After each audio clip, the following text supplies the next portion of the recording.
बिस्मिल्लाहिर्रहमानिर्रहीम। अस्सलाम वालेकुम। Welcome to my channel. Hope कि आप सब ठीक होंगे और एक न्यू वीडियो के साथ आपको वेलकम करेंगे। अगर चैनल पर नए हैं तो प्लीज़ चैनल को सब्सक्राइब करके चैनल का हिस्सा बन सकते हैं। आज सुप्रीम कोर्ट में होने वाले दुआ ज़हरा केस की हेयरिंग को लेकर बहुत सारे लोग ये सोच रहे थे कि आज का क्या नतीजा आएगा, और बहुत सारे लोग जो है वो कोर्ट के जो भी फ़ैसला आया उसके बाद बहुत ज़्यादा लोग मायूस भी नज़र आए और बहुत ज़्यादा लोग होपफुल भी नज़र आए। मगर मैं यहाँ पर एक बात आपको बताती चलूँ कि आज जो भी फ़ैसला आया वो दुआ ज़हरा के फ़ादर के हक़ में था। जैसा कि उनके जिब्राइन साहब ने भी बताया कि आज का जो भी फ़ैसला था वो इसलिए दुआ ज़हरा के फ़ादर के हक़ में आया क्योंकि यहाँ पर अदालत ने, सुप्रीम कोर्ट ने अपना फ़ैसला जो है वो विथड्रॉ करने का मौका दिया उनके फ़ादर को, और उनके वकील को ये मौका दिया कि वो ये केस यहाँ से विथड्रॉ कर दे। क्योंकि अगर सुप्रीम कोर्ट कोई ऑर्डर दे देती, और जिस तरह का सुप्रीम कोर्ट में माहौल था, बहुत मोअज़्ज़ज़ जज बैठे थे, उनका 3 रुकनी बेंच था जिन्होंने आज की समाअत की, उसको देखते हुए अंदरूनी कार्रवाई जो भी हुई, आप उसको अगर देखें मजमूई तौर पे, अगर उसको देखें जो भी अदालत के अंदर मजमूई कार्रवाई हुई, तो उसको अदालत के मूड को बहुत अच्छी तरह से वकील ने जो है वो समझ लिया, और वकील समझ गए थे कि ये केस जो है ना किसी भी तौर आगे नहीं जा पाएगा। इसी वजह से इसको विथड्रॉ करने का जो है ना मौका दिया गया अदालत की तरफ से, और बहुत अच्छा इक़दाम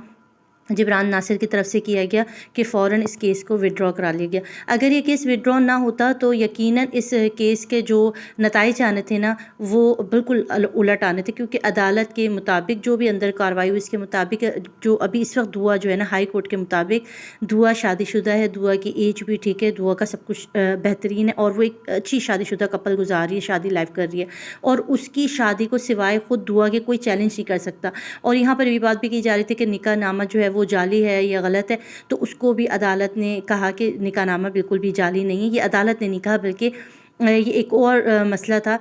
उसकी वजह से कहा गया था कि निकाहनामा शायद जाली हो सकता है, मगर ऐसा कोई भी सबूत नहीं है कि जो ये निकाहनामा जाली हो। अच्छा, यहाँ पे बहुत सारे लोग पूछेंगे कि किस तरह से आप साबित कर सकते हैं कि आज अदालत ने रिलीफ दिया दुआ ज़हरा को के फ़ादर को कि वो इस केस को आगे बढ़ा सकते हैं। वो इस तरह है कि यहाँ पर एक छूट दे दी कि मेडिकल करवा लें, क्योंकि सारा केस जो है इसका 2 दफ़ा दुआ ज़हरा ने बयान दिया है अदालत में। एक उन्होंने हाई कोर्ट में दिया था कराची सिंध में, और एक उन्होंने लाहौर में जो है अदालत में बयान दे दिया अपना, और उसकी बुनियाद पर अब इस केस को अगर आगे चलाया जा सकता तो वो सिर्फ इस वजह से चलाया जा सकता है कि इनकी मेडिकल का जो रिपोर्ट है उसको लेकर दोबारा से मेडिकल करवाया जाए। तो होप के आने वाले टाइम पर जो है वो दुआ ज़हरा को कराची में लाया जाएगा, या हो सकता है कि लाहौर में ही कोई पैनल जाए और उसका मेडिकल हो जाए। उसके बाद तो बहुत ज़्यादा होप है कि इस मामले को अच्छे तरीके से आगे बढ़ाया जाता है। ठीक है, और दूसरी जो बात थी मेडिकल के लिए, जो लोग कह रहे हैं कि मेडिकल जो है वो सिंध में होगा या कराची में होगा, तो इसकी अभी कोई ख़ास तौर पे पता नहीं चला।